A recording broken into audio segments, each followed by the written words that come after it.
अगर किसी ने इस पर सर्चिंग की है तो कमेंट सेक्शन में लाजमी टाइप करें कि रिलेटेड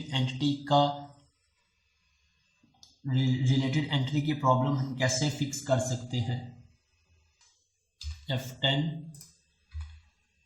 F11, अब फर्दर इसकी इम्प्लीमेंटेशन में आगे F11, फर्दर F10।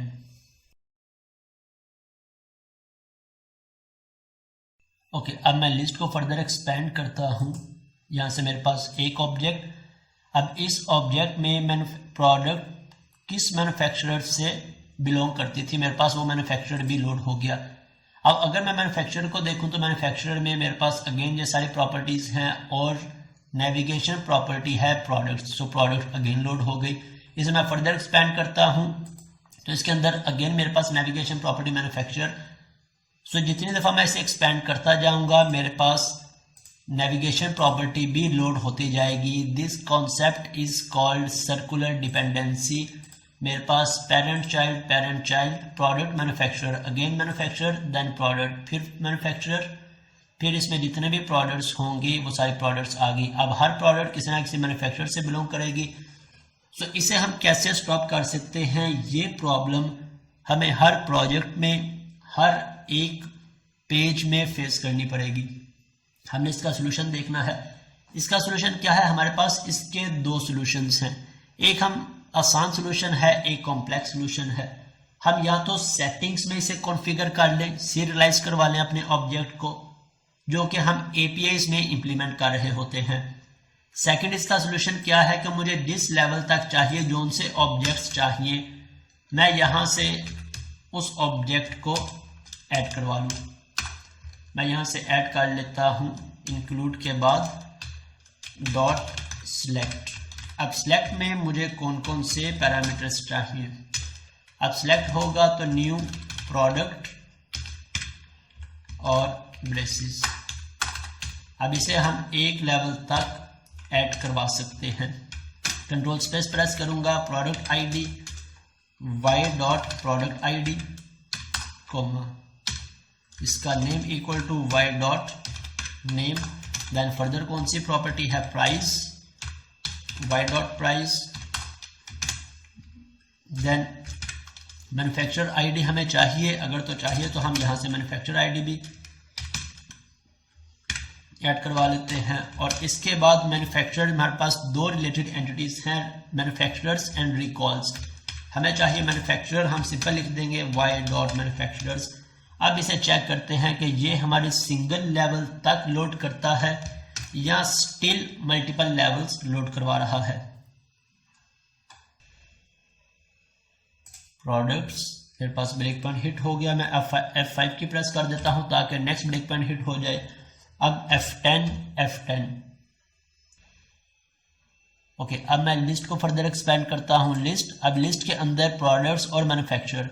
अब अगर मैं मैन्युफैक्चरर को एक्सपेंड करता हूं तो अब मेरे पास नेक्स्ट लेवल पे रिलेटेड एंटिटी लोड नहीं हो रही, सिर्फ एक लेवल तक हमने इसे लोड करवाया, हमने इसका कोड लिख दिया। अब ये सिलेक्ट किस पर्पस के लिए हम यूज करते हैं।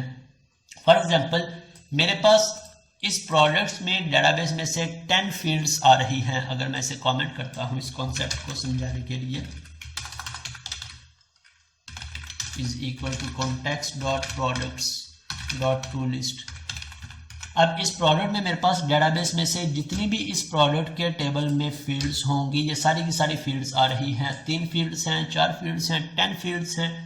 समटाइम हमारे पास काफ़ी सारे फील्ड्स होते हैं, हमें सिर्फ 1 या 2 फील्ड्स को ही गेट करना होता है, ना कि सारी की सारी फील्ड्स को। सो हम यहाँ से सिलेक्ट को यूज़ कर सकते हैं, सिलेक्ट, और सिलेक्ट करवाने के बाद मैं अपना रिकॉर्ड किस ऑब्जेक्ट में सेव करवाना चाहता हूँ। अगर मुझे पता है मेरे पास इसका ऑब्जेक्ट क्रिएट है तो मैं उस ऑब्जेक्ट को क्रिएट करवा लूंगा, अगर नहीं है तो मैं सिंपल न्यू कर दूंगा, तो रन टाइम पे ये इसे डाटा टाइप असाइन करवा देगा।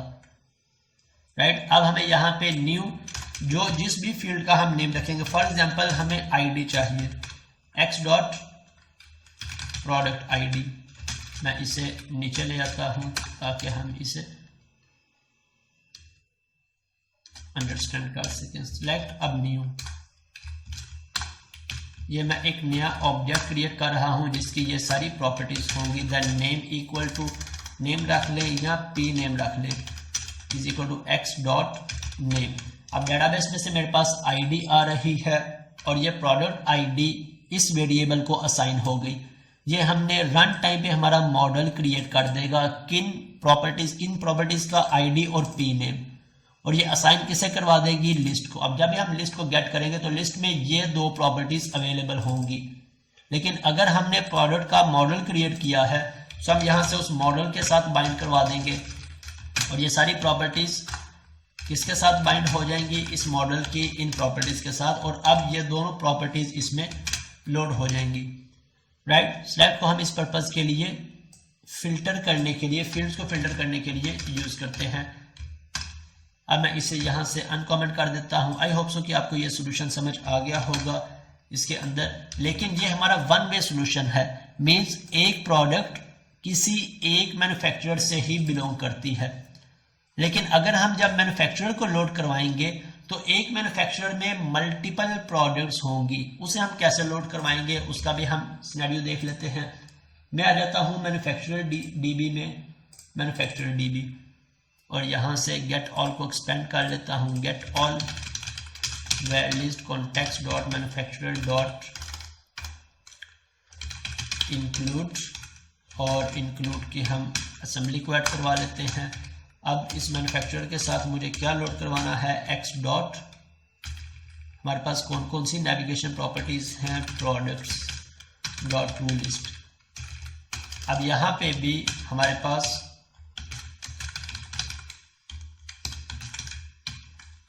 सर्कुलर डिपेंडेंसी का एरर आएगा।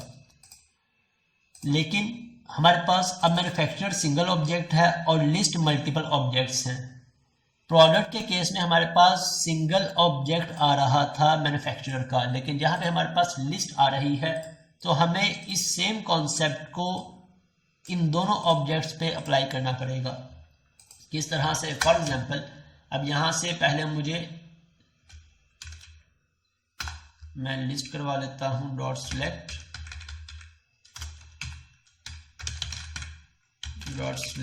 और सिलेक्ट करवाने के बाद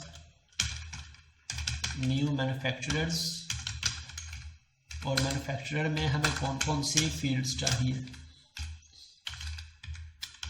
सो manufacturer ID equal to Y dot manufacturer ID, then हमें नेम चाहिए वाई डॉट नेम, हमें सिटी चाहिए वाई डॉट सिटी, इसके बाद address Y dot address, then product state, so Y dot state, then zip code Y dot zip code. अब zip code के बाद हमारे पास नेविगेशन प्रॉपर्टी। अब ये नेविगेशन प्रॉपर्टी अगर मैं मैन्युफैक्चरर में जाता हूं तो यहाँ पे हमारे पास लिस्ट है, लेकिन अगर मैं इस प्रोडक्ट के टेबल में देखूं तो मेरे पास मैन्युफैक्चरर प्रॉपर्टी एक सिंगल ऑब्जेक्ट था, तो हमने single object as it is assign करवा दिया। लेकिन अगर लिस्ट है, मैं इसे एज इट इज असाइन करवाने की कोशिश करूंगा is equal to Y dot, तब मेरे पास असाइन नहीं होगा। अगर हम इसे चेक कर लें, मैं इस पर ब्रेक पॉइंट लगाता हूं ताकि हम एक दफ़ा इसे वेरीफाई भी कर लें, और यहाँ से मैं रिटर्न करवा दूंगा इस लिस्ट को। ओके, हमारे पास क्लास का टाइम हो चुका है। सिर्फ इस कॉन्सेप्ट को लर्न करके हम इस क्लास को वाइंड अप कर देते हैं। मैन्युफैक्चरर, और मेरा ब्रेक पॉइंट हिट हो गया F10।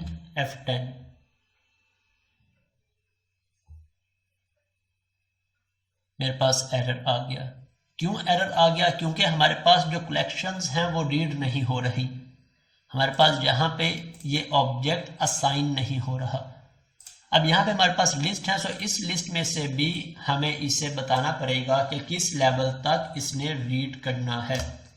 सो अगेन वाई डॉट सिलेक्ट, हम इसे वाई डॉट सिलेक्ट करें या किस तरह से करें, यहाँ से प्रोडक्ट्स इक्वल टू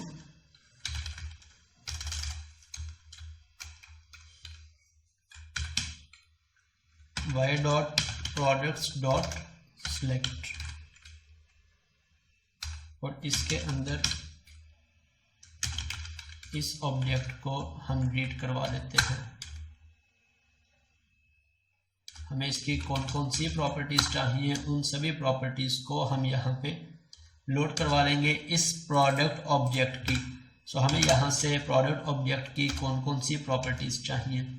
मेरे पास एरर आ रहा है, प्रोडक्ट्स डॉट सिलेक्ट का ऑप्शन है हमारे पास, सॉरी यहाँ से न्यू प्रोडक्ट्स। अब हमें प्रोडक्ट आईडी चाहिए, m dot product ID. Then हमें इस प्रोडक्ट में से इसका नेम चाहिए, एम डॉट प्रोडक्ट नेम। इसके बाद नेक्स्ट हमें प्राइस चाहिए, एम डॉट प्राइस। इसके बाद फर्दर हमारे पास मैन्युफैक्चरर आईडी है। मैन्युफैक्चरर आईडी हमें नहीं चाहिए क्योंकि ऑलरेडी यहाँ पे लोड है और किसी एंट्री को हम लोड नहीं करवा रहे। सो अब हम इसे यहाँ तक क्लोज कर देते हैं। सो अब इसे रन करके चेक करते हैं कि क्या हमारा ये सिनेरियो वर्क कर रहा है या नहीं। मैन्युफैक्चरर, ओके, मेरा ब्रेक पॉइंट हिट हो गया, F10 और F10। अब देखते हैं एरर आ रहा है या डाटा लोड हो रहा है। ओके, मेरे पास डाटा आ गया। मैं लिस्ट को यहाँ से एक्सपेंड करता हूँ। मेरे पास एक फर्स्ट मैन्युफैक्चरर, अब इस मैन्युफैक्चरर में जितने भी प्रोडक्ट्स होंगी वो प्रोडक्ट्स लोड हो जाएंगी। अब इस प्रोडक्ट को मैं एक्सपेंड करता हूँ तो अब यहाँ से मैन्युफैक्चरर लोड नहीं होगा, मीन्स सर्कुलर डिपेंडेंसी अब अप्लाई या क्रिएट नहीं हो रही, सिर्फ एक लेवल तक ही हमारे पास रिकॉर्ड आ रहा है। तो इस प्रॉब्लम का हमने ये सोल्यूशन देख लिया आसानी के साथ, सिंगल वे में भी और लिस्ट में भी। अगर आपकी कंफ्यूजन हो तो आप कमेंट करके अपना माइक अनम्यूट कर सकते हैं, मेरे से पूछ सकते हैं। अब यहाँ से इस टेबल के अंदर, इस डीबी क्लास के अंदर हमने हमारी जितनी भी रिक्वायरमेंट होगी रिलेटेड एंट्रीज को लोड करवाने की, अभी हम प्रोडक्ट्स को लोड करवा रहे हैं। हो सकता है इस मैन्युफैक्चरर में किसी और रिलेटेड एंट्री की भी रिक्वायरमेंट हो तो हम इसी तरह से उसे भी लोड करवा लेंगे। इसी तरह अगर मैं प्रोडक्ट में आ जाऊं तो हमारे पास दो रिलेटेड एंटिटीज हैं, एक मैन्युफैक्चरर और एक रिकॉल्स। सो अगर हमने रिकॉल्स को भी लोड करवाना है तो हम रिकॉल्स को भी लोड करवा लेंगे। सो इस तरह से हमारी ये रिक्वायरमेंट फुलफिल हो जाएगी। ओके, अब हमारा प्रोडक्ट्स का काम खत्म हो गया, मैन्युफैक्चरर का काम खत्म हो गया। नेक्स्ट हमारा रिकॉल्स रह जाता है। रिकॉल्स के अंदर कुछ पॉइंट एक्सप्लेन करने वाले हैं जो कि मैन्युफैक्चरर यहाँ से इस ड्रॉप डाउन लिस्ट से सेकंड ड्रॉप डाउन कैसे लोड होगी, इसका रिकॉर्ड कैसे डेटाबेस में सेव होगा। एक ये पॉइंट इंपॉर्टेंट है एक्सप्लेन करने वाला। इसमें तो ऐसा कुछ भी नहीं है एक्सप्लेन करने वाला, ये तो हम 10 मिनट्स में भी अप्लाई कर सकते हैं। देन लास्ट पे होम पेज पे जो मेरे पास दो यहाँ से लिस्ट आ रही हैं, इन लिस्ट को भी एक्सप्लेन करना है कि इन लिस्ट को हम कैसे इंप्लीमेंट कर सकते हैं। और इसके बाद हम लास्ट पे इस पे लॉगिन और रजिस्टर की फंक्शनैलिटी भी अप्लाई कर लेंगे, उसे भी देख लेंगे कैसे अप्लाई कर सकते हैं।